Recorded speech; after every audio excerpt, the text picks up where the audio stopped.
back here on the Cover 3 podcast, taking a look at some of our projections for what the new top 25 AP poll is going to look like. And always at this time of the year, a little bit of an eye to Tuesday's college football playoff rankings release. So I ask you, Georgia, 38-10, Michigan, 31-24. No change at the top, 1-2? Nope. No. Okay. Who is more impressive? Georgia by a lot. Okay. Well, let's talk about Michigan then. It was the game I thought was going to come. The game that you figure would have to come because they haven't had one all year. And then you consider everything that's going on off the field and just the tough sandwich spot of being between Penn State and Ohio State. It's only natural to think there's going to be some kind of, I don't know what you want to call it, a letdown, a slip game. But also remember, like this same thing, Michigan did the same thing last year. It was this week last year when they nearly lost at home to Illinois. And, then they bounced back and beat Ohio State. They lost Blake Corum in the game, and they nearly lost the game, needed a fourth quarter comeback to win it. Same thing here, although they never lost the lead in this game. So it wasn't their best performance by far, but it was also, I don't know, it's one of those games like that Washington's had like a 40 of already that they ended up to hold on to win. It was the first time we've seen Michigan face any kind of adversity. We talked 2 weeks ago about how Michigan was doing everything right in terms of like there is a lot of signal to beating the brakes off bad teams, right? But there is still a little bit of an unknown of like, how do you play when your first option isn't open? How do you play when maybe you don't have unlimited time in the pocket? Now, you have to be really good up front to have unlimited time in the pocket, right? And you got to be good at receiver to have your first option open all the time, even against bad teams. But now we have about 2 weeks in a row where this Michigan passing game, it does not feel like it's progressing. It does not feel like it is a major threat. And like I'm sort of downgrading my position on Michigan a little bit. Now, granted, I can't really upgrade Ohio State after watching Kyle McCord try to throw it around yet again. Like that wasn't good. But like, do you trust Michigan's passing game right now? Like, do you think Michigan go out and just pound it? Because Michigan lost Hinton, or they lost what? Wilson. They didn't have Henderson to start the game. They didn't have Henderson, and then they lost Hinton during the game, so they couldn't. They didn't have Roman Wilson, and Roman Wilson got knocked out of the game. Roman Wilson got knocked out of the game. Yeah, so they were losing guys at an alarming rate. That matters. Like you can't lose both tackles. No. Also related, that's why I couldn't figure out why the hell everybody just tons of money was coming on Tennessee. I'm like, guys, neither of their starting tackles are warming up. How do you think that will work against Georgia? We saw that stuff in the swamp, right? It didn't work real well when yeah. But no, back to Michigan. The defense is still really damn good, I think. Maryland, to their credit, has played them hard and played them well 2 years in a row. So it's funny. Like I tweeted it during the game, but I don't think there is a quarterback in the country who has like a wider disparity between their best throws and their worst throws than Talia Tagovailoa. Because like he throws some absolutely beautiful passes that you're like, wow, he looks like his older brother. He looks like he's going to be in the NFL. He keeps slinging those things. And then he just throws the dumbest thing you've ever seen. And I don't know. Like in college, you see a lot of quarterbacks who have good moments and bad, but there's just nobody with the range that Talia has. Georgia, according to CBS Sports Research, the first team in SEC history, 3 straight 8-0 seasons. Damn. Saban's Alabama teams never did it. Woo! Yeah. And it's so funny because in a way it kind of followed a familiar script because Georgia did not score first, and Carson Beck, again, like I go back to this, Carson Beck's a little bit of that boxer, kind of warms you up the first half, wants to see what you're doing. And maybe I should extend this credit to the offensive staff. I want to acknowledge there's a lot of pieces going into this, but Georgia warms you up, figures out what you want to do, throws in its wrinkles, and then just gasses you in the third quarter and beyond. I mean, this is another. It is an affirmation if you believe that Georgia's the best team in the country, and I expect that will be reflected in the poll. Is any quarterback? Sorry, go ahead, Tom. No, go. Is any quarterback who is seriously contending to make the playoff playing better than Carson Beck right now in terms of the quality of throws they're making? No, because like Nick's had better numbers today, but the throws that Beck was making were much more impressive. Yeah, Nick's is throwing a lot of like bubble screens. Yeah, Carson Beck is just driving balls down the seam. Yeah, Beck's making himself some money, guys. Like, part of the whole like this season's really fun. We have all this uncertainty of this season. Was what if Bama doesn't have a quarterback? What if Ohio State doesn't have a quarterback? We know Ohio State doesn't really have one. Bama kind of depends on your opinion of is this real improvement or is it, less so. Guys, Georgia's got one, and that's kind of annoying for those of us who want some chaos because it's not really good if the best roster also has the best quarterback. Michael Penix would be the Michael Penix, Bo Nix. But Penix isn't playing as well as Carson Beck right now. Right now, yeah, but I'm saying like if you're asking for who else is in that conversation, so it was an interesting pitch. I had as a note for another game. I said, "Is Jag Plummer number 10 of all the quarterbacks of top 10 teams?" Yeah, but that's a conversation for later in the show. I do want to take an opportunity while we're sitting here in this spot. So Texas 26, Iowa State 16. I will admit I got into this late. Like in my rotation of games and work, I didn't end up jumping into this until it basically felt like the Longhorns had kept Iowa State at arm's length, and obviously I've been tracking it on the scoreboard, but I didn't see what had led up to the final, I guess like 8-9 minutes or so. So did y'all get any eyes on this? Start to finish. Yeah. Oh, nice. Okay, cool. Texas had like a mature effort, I thought. They had 2 explosive touchdowns called back. One was a legitimate penalty. The other one I thought was pretty ticky-tack. And they didn't panic, right? Like they ran the ball somewhat effectively. Cedric Baxter was kind of dinged, but like he still ran hard in the absence of Jonathan Brooks. I thought Ewers probably looked the best that he had looked since the injury in terms of throwing the ball down the field. The broadcast said that the staff said he was still limited, but he looked a little better than that. And the constant was that Iowa State could not block Texas's front. Like it was not a competitive fight up front. Iowa State hits like a 66-yarder on 4th and 1. So like to kind of bring the game back a little bit closer. But from the lack of movement Iowa State was getting, I was like, okay, Texas is going to have to mess this up on offense and give Iowa State the ball deep in Texas territory if they're going to lose this ball game. It was a different level of athlete up front. Yeah. I have a takeaway from this game Texas played well. I'm not trying to take that from them, but my takeaway is I hope they don't make the playoff. I don't really need to see them get the hell beat out of them by whoever they end up playing in the first round. I think they have a good defensive line. I think they have a good offensive line. But again, like they cannot finish drives. They need big plays to score touchdowns. Yeah. Like they had the 123-yard touchdown. They had a 31-yard touchdown. It's just they got in the red zone and I think they had the field goal, right?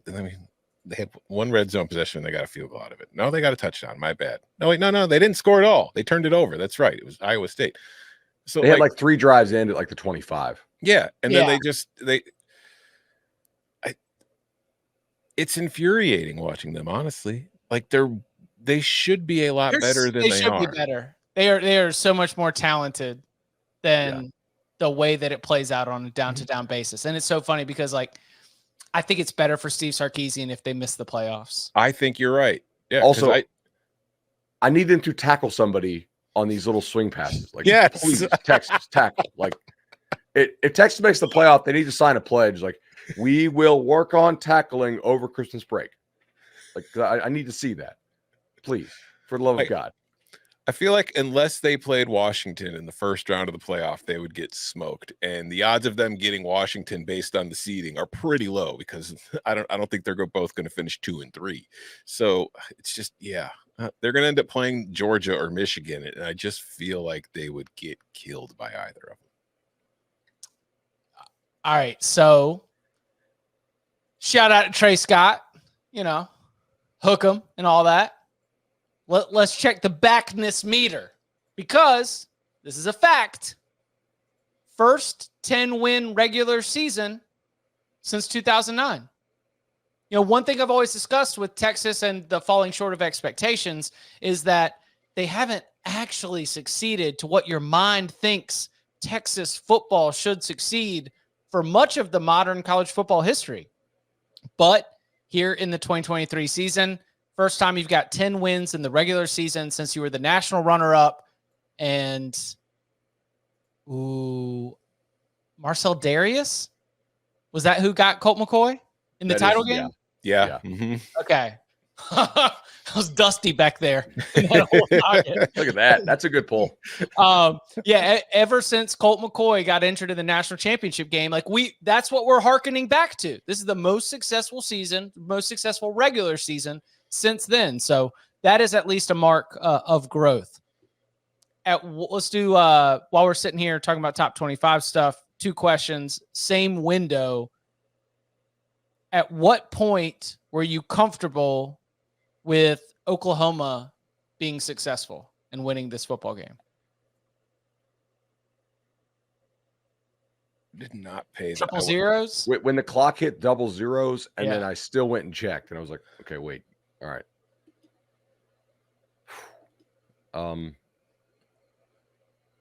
They did not look very good at all, and BYU again didn't have Slovis. They played the backup quarterback again. They got a receiver back, who I think matters, but still, that was.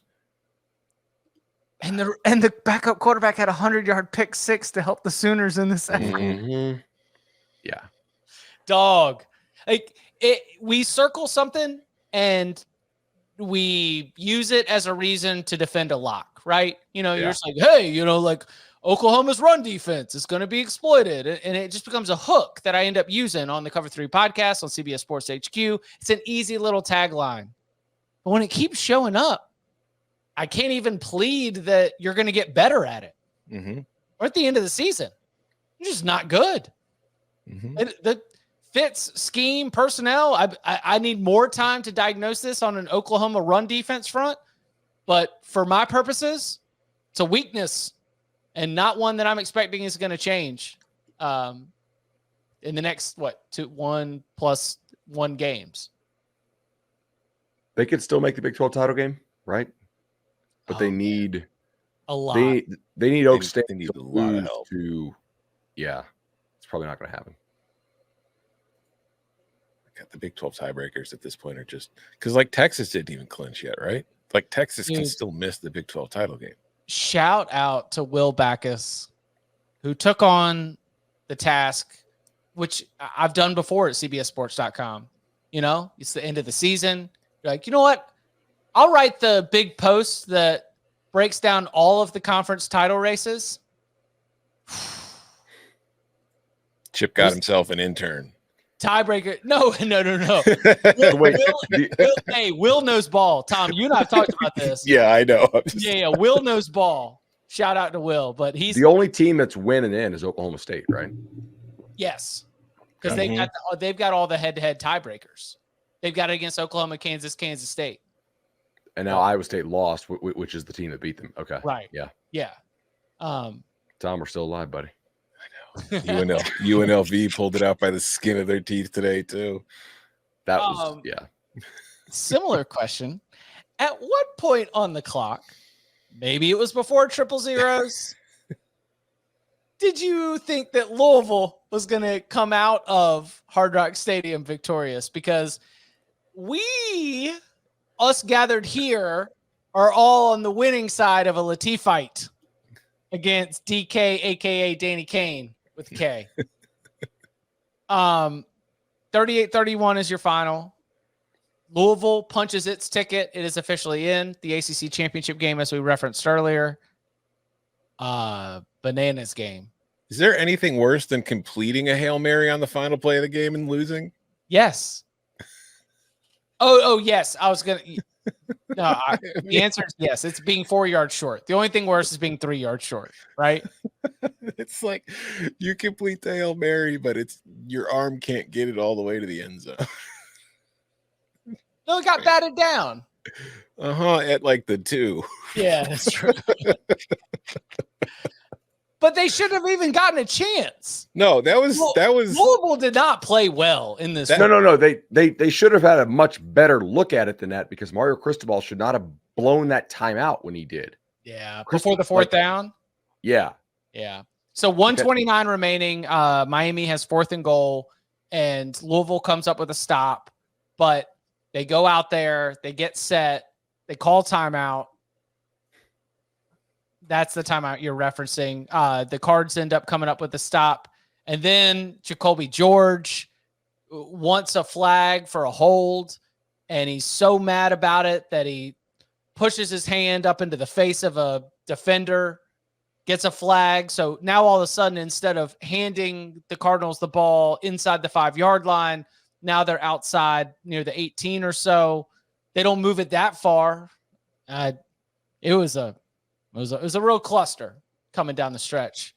That was a college football ass game. It was a college football ass game. Mm-hmm. It was fun. Hell yeah. But I did not come away impressed. That's Louisville's entire season. It was fun, but I didn't come away impressed. I don't disagree necessarily. I do trust Braum to scheme up a couple just wide open guys, because that's just what he does. I mean, Tom, you've covered the Big Ten forever. Like, that just you're going to get that, especially if you play as much man as Miami does, and they eventually got him. Now, I don't think Braum planned to have two Miami defenders run into each other and then Kitchens get juked out like that in front of. I don't know. Do we need to talk about the crowd here? Because that was pathetic. I mean, senior day, top 10 team at home, beautiful day, and you guys do that. Like, they announced 44,000, which is probably bullshit by half. No. Did you hear the CARDS chant after the Louisville touchdowns? Yeah, I mean that's it was buy one get two free day, and it was. Come on, guys! Like, the seniors do. I was actually really impressed with Van Dyke. Yeah. Like, for as hurt as he was, mm-hmm. like, he made some really nice throws. In the first half, it's like, all right, Miami won't keep this up because their main yards right now are on a flea flicker and basically a reverse. This is not sustainable. And he made some, like, big time throws down the stretch. I was pretty impressed with Van Dyke, man. That was good. I would agree with that. Also significant because, we're sitting there in the midst of a Latif fight and Miami's cooking. And I sat there and I said, if you had made an argument on the other side and said, Xavier Restrepo missed last week, right? Yes. No, he just got erased. Oh. Well, not erased, but like the FSU covered him. The thing is, Williams doesn't throw the ball to Restrepo a whole lot. But Williams throws the ball to the outside. I mean, Jacoby George has been very good this season, but Restrepo is, for multiple seasons over, been a significant difference maker. And he's a good slot. Like Braxton Berrios guy. Yeah, when he shows up and he starts making plays, I was like, that was a part of the equation. If your argument of why you thought Miami was going to win the game was going to be that you thought the changing quarterback and was going to activate this, that, or the other in the passing game, I probably would have listened to that. I will say that while all of us are sitting here on the winning end of a Latif fight, and the cornerstone of that being a Braum versus Cristobal principle, right? Like, when it comes down to it, it's a coin flip game. Who are you going to take in a close game? Oh, if it's a close game, if it's gotten long enough to where it's a close game, you kind of know how this is going to go, I think. But it was a solid effort from Miami. I'm not totally out on the Canes in terms of the team on the field, but your criticisms are duly noted. Falika, the Bear, did you see what he tweeted? Please let Boston College be a dog next week. He apparently thinks they're going to quit. I feel like Ruben Baines hit kind of a freshman wall because he was a monster earlier in the year, and then like tonight, or today, didn't really have an impact. Miami as an entire defense didn't really have an impact. They had 3 tackles for loss in the entire game, no sacks. Just I don't know. I think because I really think he's a very good player, but he's just been kind of the last couple of weeks. Shout out to Oklahoma State for avoiding what would have been a colossal failure on multiple levels. They end up winning at Houston. Did you watch this, Tom? I tried not to. I had been watching it. Then at one point I was just like, all right, I got other stuff I need to do for work. I'm just gonna keep the box score on the screen here and just see what's going on, and worked out in the end. It was like they were on mountain time.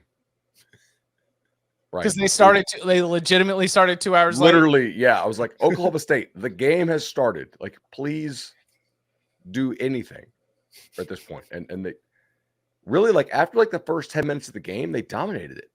Good. But it was a horrendous start. Yeah, I watched the first quarter and I was just like, I don't need this in my life right now. Yeah. Hey, we did say that this is Self-Care Saturday. Self-Care Saturday. Okay. Bad game between bad teams. You don't need that. They'll figure it out. We'll catch up with it on Sunday. We need the good energy. Okay? That's how we finish strong. Ollie Gordon, 2 huge touchdown runs. Oklahoma State, ferocious pass rush like the last 40 minutes or so. Oh, somebody tipped us that Matt Campbell is a big wrestling fan. So come Monday, we will need to update which Big 12 coaches watch wrestling.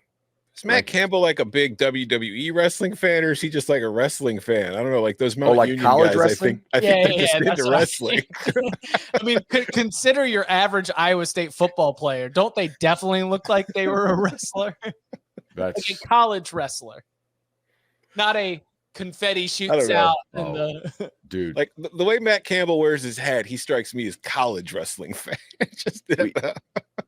Do we need to consider that Oklahoma State could beat Texas? Yeah.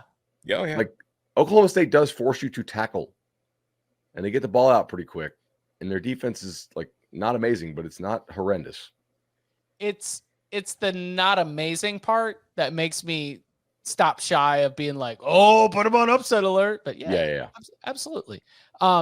Related, before we hit a break and start to really open up the board here, Kansas State closes strong after I disagree. Third string quarterback Cole Ballard comes out here. Tom and I were talking in the CBS Sports new workroom, the college football workroom. Like I said, man, you give Lance Leipold tire iron, 3 matches, and a paperclip, we'll find a way to win a football game. Devin Neal, like they get the running game going. I mean, this was an impressive performance from Kansas, but the Jayhawks come up short at home in the Sunflower Showdown. Kansas State's defense does a good job of holding the Jayhawks under control in the second half. You get just enough from Kansas State's offense. I didn't get just enough. I would like a little more. Yeah. No, I said Kansas State got just enough to win the game. Or a little bit less from Kansas. But dude, yeah, like honestly, coaching job of the day is Lance Leipold. I think goes to Lance Leipold. Like, you're at Kansas and you got a third string quarterback ready to do that and put up 27 points. I mean, that was damn. Like, if you're like Texas A&M or Michigan State or whomever who's trying to just like throw huge bags, he's the program. Yeah, he's it. Like him and Kotelnicki, they are the program. Like when they're there, it really doesn't matter who your quarterback is at this point. You'll be fine. You might not win every game, but you'll be competing in them. Jalen Daniels was the Big 12 offensive preseason player of the year.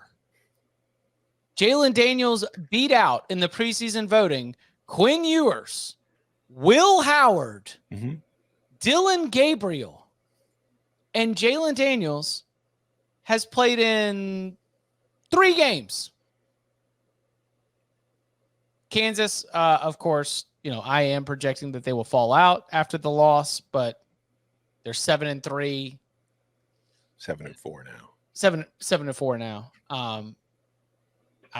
I would say that they are comfortably a top 30 team on anyone's. If you extended your ballot beyond 25, you would have them in the 30 to 35 range, even though they probably are not going to be 25.